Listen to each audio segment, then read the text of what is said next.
Welcome to our channel. ఈరోజు మనం రుచికరమైన మటన్ కర్రీని చాలా సింపుల్గా మన ఇంట్లో ఉండే వస్తువులతో ఎలా తయారు చేసుకోవాలో చూద్దాం.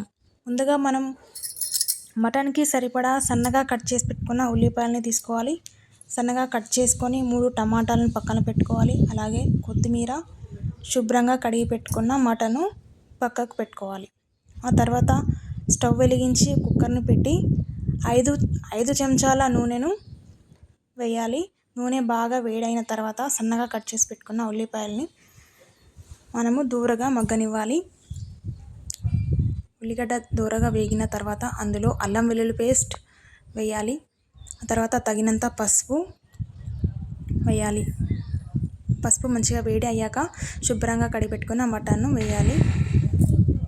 ఆ మటన్ను ఆయిల్లో వేసిన తర్వాత ఒక 15 నిమిషాల పాటు నూనెలో బాగా మగ్గనివ్వాలి. ఆ తర్వాత సన్నగా కట్ చేసి పెట్టుకున్న టమాటాలను వేయాలి. మరి ఒక 15 నిమిషాలు బాగా ఉడకనివ్వాలి. టమాటాలు మొత్తం సన్నని పేస్ట్ లాగా అయిపోవాలి. ఆ తర్వాత మటన్కి సరిపడా నేనైతే 4 చెంచాల కారంని వేశాను.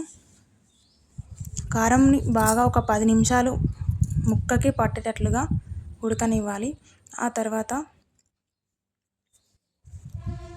ఒక గ్లాస్ వాటర్ను పోసుకోవాలి.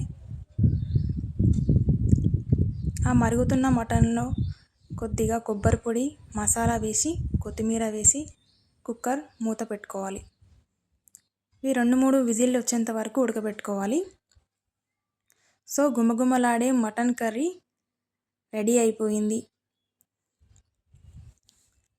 ఇలా సింపుల్గా మనం ఇంట్లో ఉండే వస్తువులతో చాలా టేస్టీగా మటన్ అదిరిపోయింది. వెల్కమ్. Thank you.